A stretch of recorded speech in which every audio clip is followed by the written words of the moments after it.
Have you ever felt an inexplicable chill when interacting with someone, as if something invisible but deeply unsettling were occurring beneath the surface of their smile?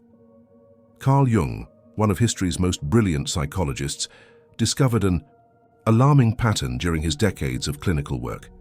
There is a silent signal that reveals a danger far greater than any explicit physical threat. This indicator, frequently ignored by our conscious mind but detected by our most primal instinct, does not manifest through aggressive words or overtly toxic behaviors. It is more subtle and, precisely because of this, infinitely more dangerous. Ancient wisdom already warned about these people, but Jung managed to articulate scientifically what our ancestors intuited. The most disturbing thing: this signal can manifest in people who appear to be completely normal, even charismatic. And when you detect it, the only sensible response is to withdraw immediately. Shadow projection is perhaps the most dangerous psychological mechanism that Jung identified in human relationships. Imagine this. You are conversing with someone who suddenly attributes to you intentions, thoughts, or negative qualities that you never expressed or manifested. This person is not responding to you, but to a distorted version that they have created in their mind. Does this sound familiar? What you experience at that moment is the projection of the Jungian shadow in its purest form. The shadow represents everything we reject about ourselves, aspects that we consider unacceptable, and that we relegate to the unconscious. However, these elements do not disappear.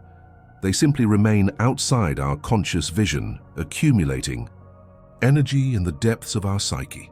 When someone systematically projects their shadow onto others, they are manifesting the most dangerous signal that Jung identified: the absolute inability to recognize their own denied aspects. This person literally cannot see these elements in themselves, so they perceive them exclusively in others. The danger lies in the fact that, from their perspective, you are really personifying those negative aspects. Ancient spiritual traditions understood this phenomenon long before Jung articulated it academically. In Buddhism, there is talk of the darkened mirror that reflects one's own impurities as if they were foreign. In the Christian tradition, we find the metaphor of the beam in one's own eye while pointing out the speck in the eye of another. What is truly alarming is that the person who projects their shadow is completely convinced of the validity of their perceptions. It is not that they are consciously lying. They really see in you what they deny in themselves. This perceptual distortion generates a particular type of conviction that is extremely persuasive to third parties. The person projecting can convince others that you are exactly as they describe you. Contemporary neuroscience has confirmed what Jung postulated. Our brains literally filter reality to confirm our pre-existing beliefs. However, in cases of massive shadow projection, this filter becomes a complete distortion of reality. Researcher Robert Johnson compared this phenomenon to wearing glasses that transform everything we see. But how do you identify when you are facing someone who massively projects their shadow?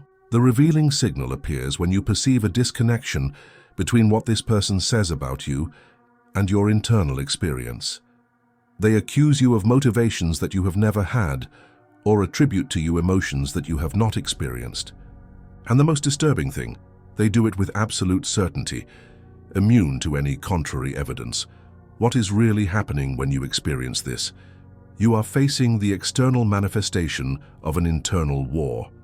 This person is desperately fighting against parts of themselves that they cannot accept, and you involuntarily have become the battlefield. The road to hell is paved with good intentions, says the ancient proverb, but Jung would add, and driven by those who consider themselves unquestionably good. Ego inflation represents an extraordinary danger precisely because it disguises itself as virtue. When you observe someone completely convinced of their moral superiority, their spiritual infallibility, or of possessing an absolute truth, you are witnessing what Jung called psychic inflation, perhaps the most alarming sign of all. Unlike simple arrogance, which is easily recognizable, Jungian inflation is a much deeper and more dangerous phenomenon. It occurs when a person's ego identifies with archetypal contents, especially with the image of the savior, the enlightened one, or the bearer of truth. This person no longer perceives themselves as a limited human being, but as a direct representative of the divine or the absolute. The German mystic Meister Eckhart warned centuries ago about this phenomenon, describing it as the most subtle trap on the spiritual path. Zen traditions call it Zen sickness, while Sufis speak of the veil of light, more dangerous than the veil of darkness, because it is much more difficult to recognize as an obstacle. The unmistakable sign appears when you notice that this person never doubts their own motivations. While all the great sages in history have expressed deep humility before the mysteries of existence, those who suffer from psychic inflation exhibit absolute certainty. They do not contemplate the possibility of error, because in their mind, they are not expressing personal opinions but universal truths. What is particularly dangerous about this state is that it can generate extraordinary charisma. Jung observed how leaders with severe psychic inflation attracted devoted followers precisely because of the absolute conviction they radiated.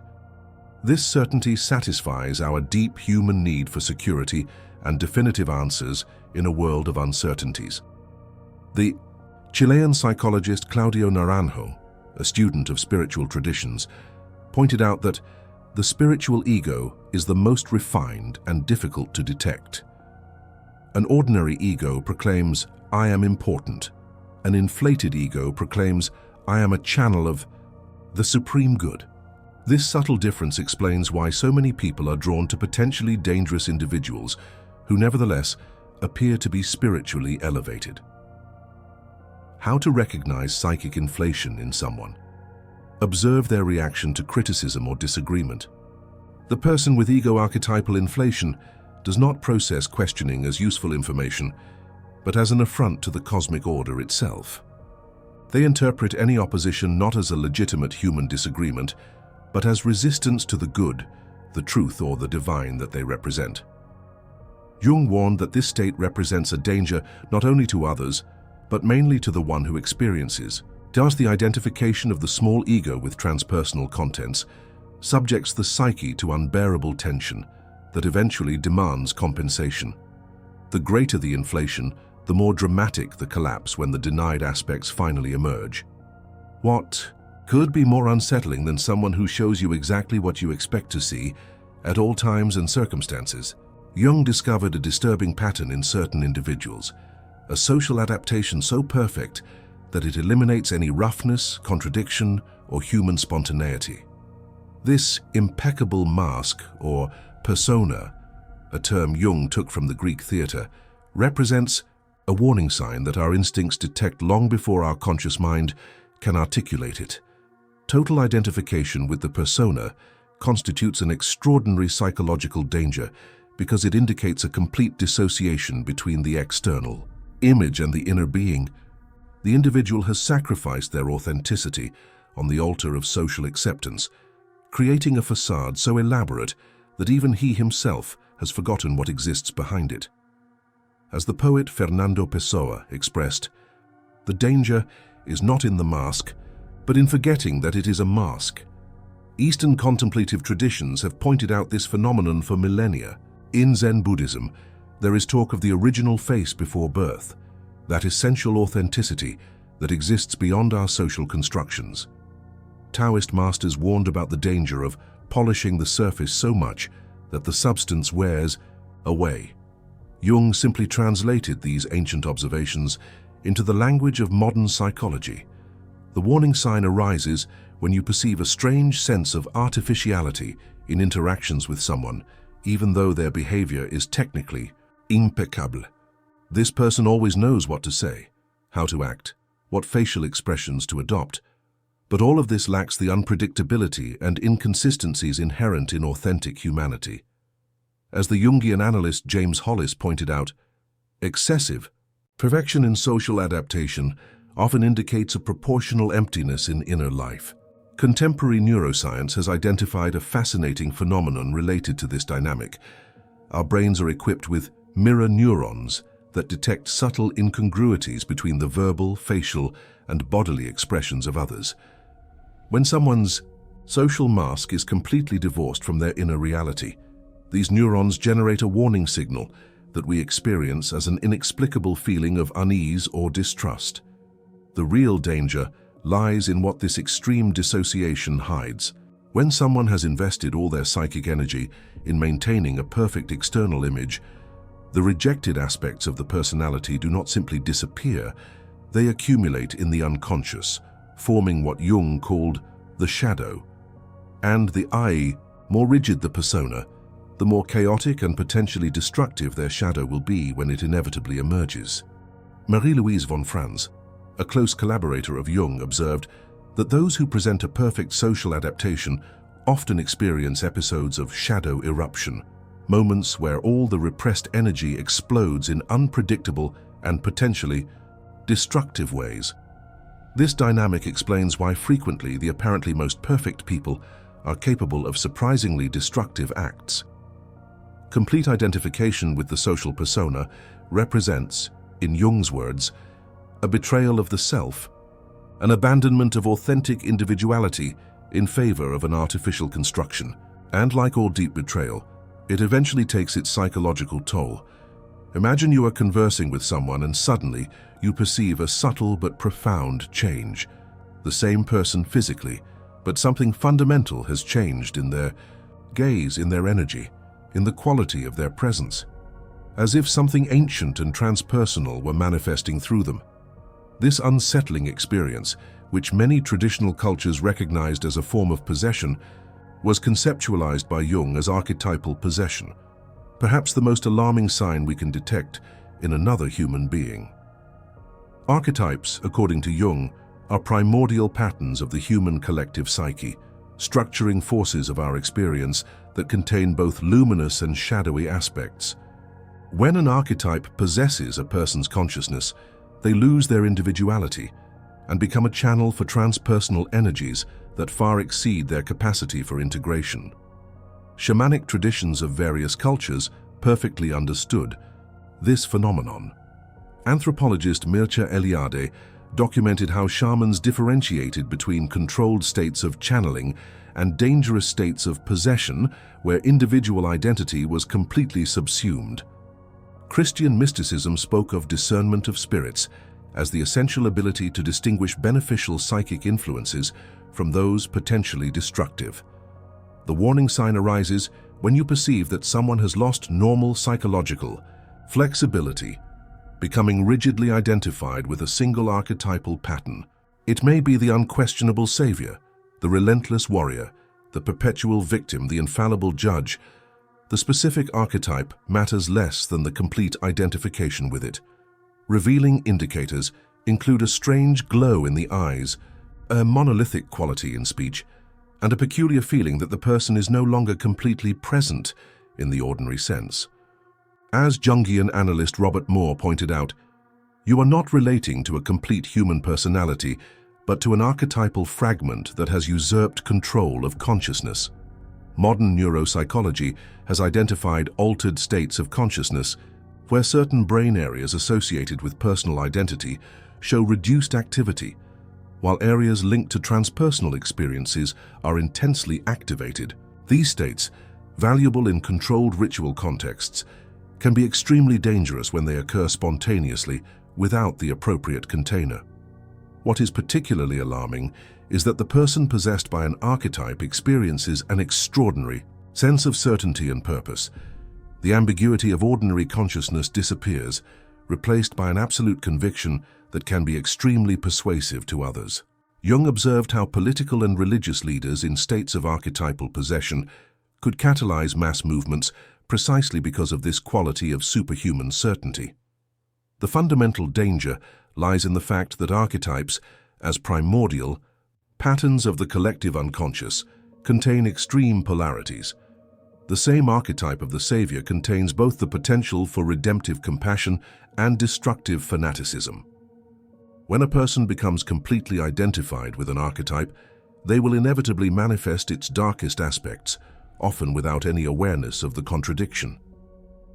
Jung documented numerous cases where individuals possessed by archetypes committed acts completely contrary to their conscious values, later experiencing partial amnesia or extreme rationalization. Archetypal possession represents the temporary loss of the capacity for self-reflection, precisely what makes us human.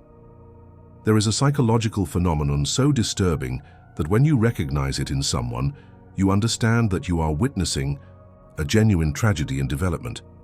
Jung called it compulsion to repeat, an unconscious pattern where the person obsessively recreates the same painful situations as if trapped in an invisible labyrinth from which they cannot escape.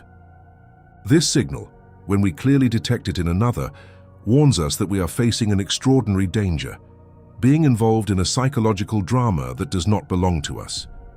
What is truly alarming about the compulsion to repeat is its automatic and unconscious quality. The person is not consciously or maliciously choosing to recreate destructive patterns. They are responding to deep psychic forces that operate completely outside their consciousness. As psychoanalyst Christopher Bollas expressed, they are unthought knowns, formative experiences so early or traumatic that they were never cognitively processed but organize all subsequent experience. Spiritual traditions have recognized this phenomenon for millennia. The Buddhist concept of karma originally did not refer to a cosmic system of reward and punishment, but precisely to these patterns of conditioning that lead us to recreate similar circumstances over and over again. In the Judeo-Christian tradition, the idea of original sin can be interpreted psychologically as these unconscious patterns that we inherit and perpetuate without conscious choice. The revealing sign appears when you observe someone who consistently ends up in the same painful situations with different people but following an amazingly similar script. Even more disturbing, the person seems sincerely surprised each time the pattern is repeated, as if they were a victim of destiny instead of the unconscious architect of their own recurring experience. Contemporary neuroscience has discovered a biological basis for this phenomenon. Early experiences, especially traumatic ones, literally create neural pathways that become routes of least resistance for information processing. The brain develops a neurological expectation that unconsciously seeks to confirm its pre-existing models of the world, even when these models produce suffering. The most dangerous aspect is that people trapped in unconscious repetition compulsions unconsciously try to recruit others to play roles in their unresolved internal drama. As psychoanalyst Donald Kalsched pointed out, unprocessed trauma demands to be staged. Without realizing it, we can find ourselves playing a role in a story that began long before we met this person. Jung observed a fascinating phenomenon. The more unconscious the compulsion to repeat, the more it seems to manifest as synchronicities or significant coincidences in external life. The person unconsciously creates situations that replicate their unresolved internal dynamics, but experiences these events as if they were imposed by a cruel or unjust external fate. Jungian therapists identify this signal when they hear someone repeatedly narrate stories where they are always betrayed, abandoned, misunderstood, or victimized in surprisingly similar ways. As Marie-Louise von Franz expressed, "Until you make the unconscious conscious, it will direct your life, and you will call it fate." What is most disturbing is that the compulsion to repeat has an almost magnetic quality. The person trapped in these patterns unconsciously emits signals that attract precisely those who can help them recreate their original traumatic scenarios. Jung called this phenomenon negative synchronicity, the extraordinary ability of the unconscious to orchestrate encounters that perpetuate its unresolved patterns. If the signals we have explored reveal the deepest dangers according to Jung, there is a transformative path that transcends these threats: the conscious integration of the shadow. This process represents the fundamental difference between psychologically dangerous people and those who have embarked on the journey towards psychic wholeness. The fascinating thing is that we can recognize this integration as clearly as we identify its absence. And when we perceive it in someone, we are facing the antithesis of psychological danger. Shadow integration does not mean moral perfection or absence of negative aspects. On the contrary, it implies a humble and conscious recognition of one's own capacity for all the errors and darkness we observe in others. As Jung expressed, "I would rather be whole than good," a frequently misunderstood phrase that really points to the difference between authentic psychological integrity and a mask of perfection that hides dangerous internal divisions. Contemplative. Traditions have articulated this process for millennia with different languages. Tibetan Buddhism speaks of transforming poison into medicine, recognizing and constructively using even the most difficult emotions and tendencies. Western alchemy, which fascinated Jung so much, symbolically represented this process as the transmutation of lead, rejected aspects, into gold, integrated consciousness. The indicators of a person who has genuinely begun this process of integration are unmistakable, a peculiar combination of honesty about their own shadows and compassion towards the shadows of others. This person can admit their own problematic impulses and tendencies without excessive shame or self-indulgence, simply as aspects of the human condition that require constant awareness.